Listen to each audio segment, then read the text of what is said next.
ಮಾಡಿದ್ದು ಪುನೀತ ಪರ್ವದಲ್ಲಿ.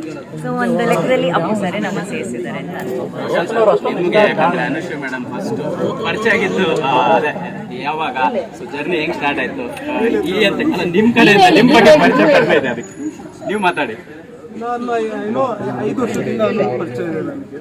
So last 3 years ಇಂದ ಕ್ಲೋಸ್, ಪುನೀತ ಪರ್ವ ಎಲ್ಲ ಮಾಡಿ ಕ್ಲೋಸ್ ಆಗಿತ್ತು. So Shri is the reason for us to meet. Sridevi, Bhairappa, childhood friend. So through her I met Chandu. She's a very simple girl. So ನನಗೆ ಯಾವತ್ತೂ ಒಂದ್ಸಲ ಸೆಲೆಬ್ರಿಟಿ ಆಗಿದೆ.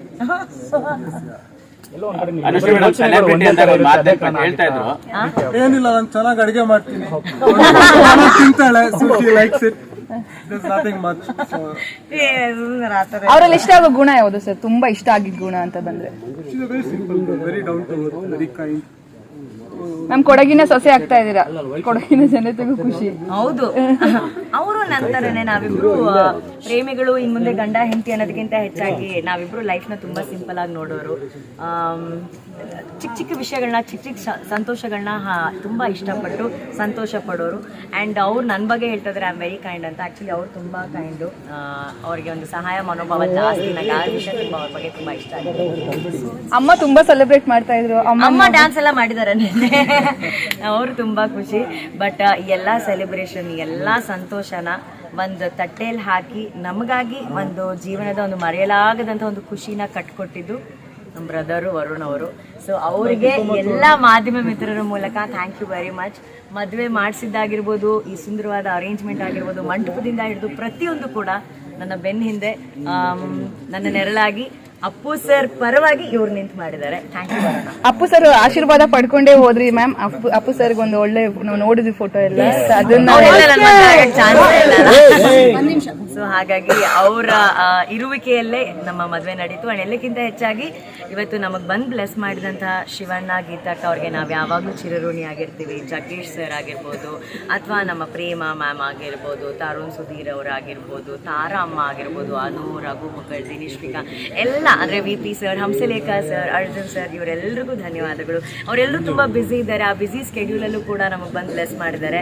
ನನ್ನ ಖುಷಿನ ತನ್ನ ಖುಷಿ ಅಂತ ಸೆಲೆಬ್ರೇಟ್ ಮಾಡ್ತಿದ್ದಾರೆ ರಾಜ್ವಿ ಶೆಟ್ಟಿ ಅವರು. ಅವ್ರಿನ್ನೂ ಒಳಗಡೆನೇ ಇದ್ದಾರೆ, ಅವ್ರು ಬ್ಯುಸಿ ಇದ್ದಾರೆ ನನ್ನ ಮದುವೆ ಕೆಲಸದಲ್ಲಿ.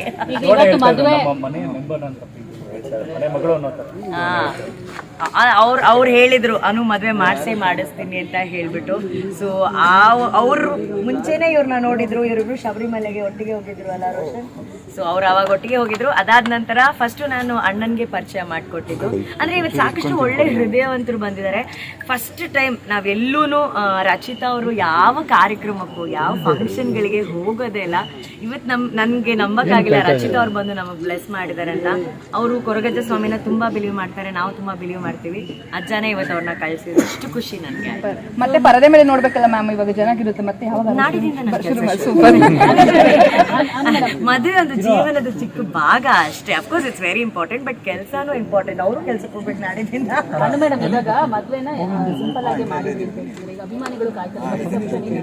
ಇಲ್ಲ, ನಮ್ಗೆ ಇದು ತುಂಬಾ ಸರಳ ವಿವಾಹ ಬೇಕಾಗಿತ್ತು. ಅಷ್ಟೂ ಸರಳ ನಮ್ಮ ಕೈಲಿ ಮಾಡಕ್ಕಾಗಿಲ್ಲ. ಸರಳಕ್ಕಿಂತ ಒಂಚೂರು ಮೇಲಾಗಿ ಒಂದು ಮಾಡಿದ್ದೀವಿ ಅಲ್ವಾ? ನನಗೆ ಮಂತ್ರ ಮಾಂಗಲ್ಯ ಆಗ್ಬೇಕಂತ ಬಹಳ ಆಸೆ ಇತ್ತು. ಆ್ಯಕ್ಚುಲಿ ನಾವು ಜಾಗ ಎಲ್ಲ ನೋಡ್ಕೊಂಡು ಬಂದಿದ್ವಿ. ಬಟ್ ಏನಂದರೆ ಅವ್ರದ್ದು ಕೆಲವೊಂದು ರೂಲ್ಸ್ ಇದೆ, ಇಷ್ಟೇ ಜನರ ಒಳಗಡೆ ನಾವು ಮಾಡಬೇಕಂತ. ಬಟ್ ನಮ್ಮ ಫ್ಯಾಮಿಲಿಯನ್ನು ಸೇರಿಸಿದಾಗ ಸ್ವಲ್ಪ ಜನ ಜಾಸ್ತಿ ಆದಾಗ ನಾವು ಆ ರೂಲ್ಸ್ನ ಬ್ರೇಕ್ ಮಾಡೋಕ್ಕೆ ನಮ್ಗೆ ಇಷ್ಟ ಇರಲಿಲ್ಲ. ಬಟ್ ಇದು ಆಲ್ಮೋಸ್ಟ್ ಮಂತ್ರ ಮಾಂಗಲ್ಯ ಥರಾನೇ ಇದು ನಮ್ಮ ತುಳುನಾಡು ಸ್ಟೈಲಲ್ಲಿ ನಾವು ಮದುವೆ ಆಗಿದ್ದೀವಿ. ಬನ್ನಿಲ್ಲ ಊಟ ಮಾಡಿ. ನಿಮ್ ಬಿಸ್ನೆಸ್ ಬಗ್ಗೆ ನೀವು ತುಂಬಾ ದೊಡ್ಡ ಕೋಟ್ಯಾಧಿಪತಿ ಅಂತೆಲ್ಲ ಯೂಟ್ಯೂಬ್ ಅಲ್ಲಿ ತುಂಬಾ ಟ್ರೆಂಡಿಂಗ್ ಆಗ್ತಿದೆ. ಆಕ್ಚುಲಿ ರೋಷನ್ ಅವರು ಏನ್ ಮಾಡ್ಕೊಂಡಿರೋದು, ಏನ್ ಹೇಳ್ತೀರಾ? ನಾನು IT ಫರ್ಮ್ ಅಲ್ಲಿ ವರ್ಕ್ ಮಾಡ್ತೀನಿ. ನಾಟ್ ಎ ಕೋಟ್ಯಾಧಿಪತಿ. ಕೋಟ್ಯಾಧಿಪತಿ ಇಲ್ಲ, ಬಟ್ ಅವನ ಹೃದಯವಂತಿಕೆಗೆ ಅವ್ನು ಕೋಟ್ಯಾಧಿಪತಿ ಇರ್ತಾರೆ ಅವರು ಅಷ್ಟೇ. ನೀವ್ ಹಾಕಿರೋದು ಇಲ್ಲ ಮ್ಯಾಮ್, ನನ್ನ ಸ್ಟೋರಿ ಅಲ್ಲ. ಒಂದಿನ ಆ ಥರ ಆಗ್ಲಿ, ಅವ್ರು 300 ಕೋಟಿ ಅಂದಂಗೆ ಆಗ್ಲಿ. 300 ಕೋಟಿ ಎಲ್ಲ ಇದೆ, ಅದಕ್ಕೆ 900 ಕೋಟಿ ಅಂತಲೂ ನೀವೇ ಹಾಕಿದ್ರು. ಇವರೇ ಹಾಕ್ಬಿಟ್ಟು ಒಂದು ಕ್ಷಣನ ಹೆಂಗೆ ಎಂಜಾಯ್ ಮಾಡಿದ್ರಿ, ಜೊತೆಗೆ ಅಂದರೆ ಮದುವೆ ಅನ್ನೋದು ಎಲ್ಲ ಹೆಣ್ಣಿನ ಒಂದು ಕನಸು ಅಲ್ವಾ ಸರ್? ಆ ಕನಸು ಇವತ್ತು ಬಹಳ ತಡವಾಗಿದ್ರು ಕೂಡ ಸರಿಯಾದ ವ್ಯಕ್ತಿ ಜೊತೆ ಆಗೋದು ಬಹಳ ಇಂಪಾರ್ಟೆಂಟು. ಏನಂದರೆ ಎಲ್ಲರೂ ಕೇಳ್ತಾ ಇದ್ರು ಏನಕ್ಕೆ ಇಷ್ಟು ಸಿಂಪಲಾಗಿ ಮದುವೆ ಆಗಿದ್ರೆ ಇಷ್ಟು ಪ್ರೈವೇಟಾಗಿ ಮದುವೆ ಆಗಿದ್ದೀರಾ ಅಂತ ಹೇಳಿ. ನಾವು ಮದುವೆ ಹೇಗೆ ಆಗ್ತೀವಿ ಅನ್ನೋದು ಇಂಪಾರ್ಟೆಂಟ್ ಅಲ್ಲ, ಆ ಮದುವೆಯಲ್ಲಿ ನಾವಿಬ್ಬರು ಹೇಗೆ ಬದುಕ್ತೀವಿ ಅನ್ನೋದು ಬಹಳ ಇಂಪಾರ್ಟೆಂಟು.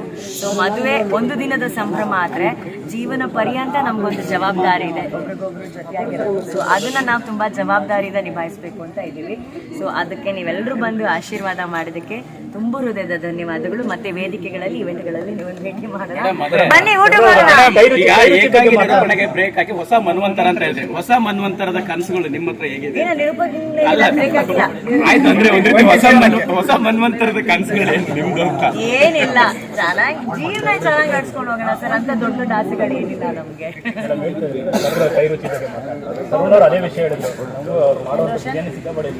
ಹೌದು, ಅವರು ಕೋಟ್ಯಾಧಿಪತಿ, ದುಡ್ಡು ಅಂತಲ್ಲ, ಅವ್ರ ಕೈ ರುಚಿಯಲ್ಲಿ ಅವ್ರ ಕೋಟ್ಯಾಧಿಪತಿ ಇಲ್ಲ. ಅವ್ರಿಗೆ ಪ್ಯಾಷನ್, ಅಡುಗೆ ಮಾಡೋದು ಅವ್ರಿಗೆ ತುಂಬಾ ಇಷ್ಟ. ಅಂಡ್ ನನಗೆ ತಿನ್ನೋದು ತುಂಬಾ ಇಷ್ಟ, ನಾನು ಮಾಡ್ತೀನಿ ಅಡುಗೆ. ಮೇಡಮ್ ನಿಮ್ಗೋಸ್ಕರ ಯಾವ ಡಿಶ್ ಮಾಡಿದ್ರು ಫಸ್ಟ್ ಟೈಮ್? ಯಾರು, ನಾನಾ? ಅವರು ಫಸ್ಟ್ ಬಿರಿಯಾನಿ, ಫಿಶ್ ಫ್ರೈ ಎಲ್ಲ ಮಾಡ್ತಾರೆ. ತುಳು ಬರುತ್ತೆ ಅವ್ರಿಗೆ? ತುಳು ಅರ್ಥ ಹಾಕೊಂಡು ಕೊಂಕಣಿ ಪಾತೇರ್ನು. ಸುಖ ದಾಂಪತ್ಯಕ್ಕೆ ಯಾರ್ಯಾರು ಯಾವ ರೀತಿ ಸಲಹೆ ಕೊಟ್ಟರು? ಈಗ ಜಸ್ಟ್ ಇನ್ನು 5 ನಿಮಿಷ ಆಗಿರೋದು ಮದುವೆ ಆಗಿದೆ, ಈಗಲೇ ಸಲಹೆ ಏನಿಲ್ಲ. ಬನ್ನಿ ಊಟ ಮಾಡೋಣ. Okay, thank you very much.